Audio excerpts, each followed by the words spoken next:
Alam nashrah laka sadrak wa wada'na anka wizrak alladhi anqadha dhahrak.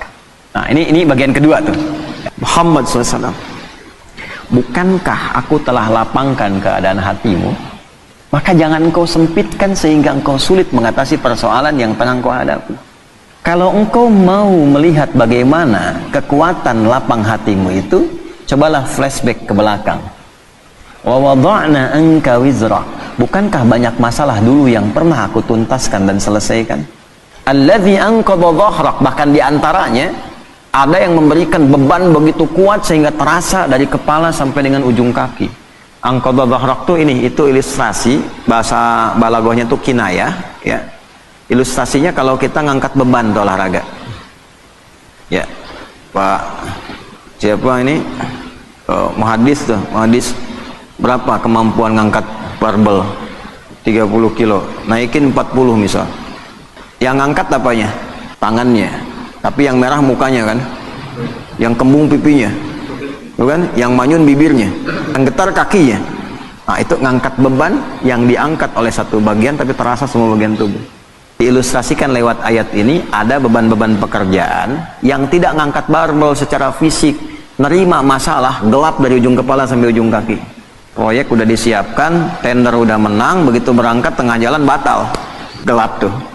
Ya, ujung kepala sampai ujung kaki itu gelap. Ya, maka Allah memberikan pesan kepada kita, hei, jangan karena sempit hatimu itu yang sudah aku ciptakan lapang, menjadikan engkau gelap dan sempoyongan seakan terkena beban yang begitu berat hanya dengan satu persoalan. Padahal dulu selama engkau hidup, begitu banyak ribuan persoalan yang sudah aku tuntaskan. Maksudnya begini, kalau engkau dengan satu persoalan merasa sempit, coba caranya ingat-ingat ribuan persoalan yang dulu yang pernah aku selesaikan. Apa dengan satu masalah ini engkau menjadi gagal untuk memperluas hatimu, sedangkan yang dulu ribuan telah aku selesaikan? Diterjemahkan ke dalam bahasa psikologi yang singkat tuh begini, bahasa singkatnya, yang dulu aja selesai, masa yang ini nggak selesai? Gitu bahasa kitanya tuh. Jadi kalau kita dihadapkan pada persoalan seberat apapun, lapangkan hati kita. Teknisnya bagaimana? Teknisnya yang dulu aja selesai, insya Allah yang ini pun selesai. Kalimat itu ketika keluar dari dalam lisan kita, dari kedalaman jiwa kita, setidaknya secara psikologi akan memberikan kelapangan kepada jiwa. Sehingga solusi kalaupun belum datang, hatinya sudah tenang. Nah, kalau itu nggak muncul, kepanikan itu lebih dahsyat. Kepanikan yang ditunggangi oleh setan itu musibah yang mencelakakan. Ini bagian pertama tuh. Nah, lalu belum berhenti sampai di sini. Wa rafa'na laka. Ini yang hebat nih. Kamu dengan satu masalah ini seakan-akan semua hilang kamu dapatkan. Padahal aku telah angkat engkau dari status yang terdahulu nggak punya apa-apa sampai punya apa-apa. Rumah mewah, kendaraan bagus, aset banyak, tabungan masih 10 miliar. Proyek gagal 50 miliar, langsung nangis seakan-akan gak kenal Allah. Kenapa saya ya Allah yang harus begitu? Kamu nggak ingat dulu nggak punya apa-apa? Aku angkat. Pakaian kamu bagus, mobil kamu gonta-ganti, sampai sekarang yang ganti belum dipakai ke masjid, kata Allah. Rumah yang luas itu belum pernah dipakai sholat, sebagian-bagian rumahnya.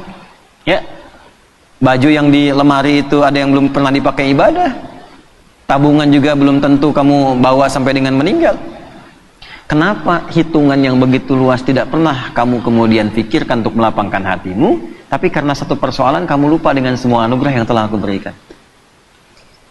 Jadi kalau Allah nguji satu hal, ini kesimpulan cepat di ilmu hikmahnya, Allah menguji satu hal yang kita lihat sebagai sesuatu yang gagal, itu tandanya kita diminta mengingat dengan syukur pada sesuatu yang telah kita dapatkan sebelumnya.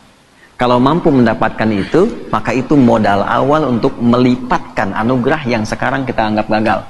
Gampang gini nih, ada proyek nih, nilainya misalnya 1 miliar, udah proses bagus, tiba di tengah-tengah gagal.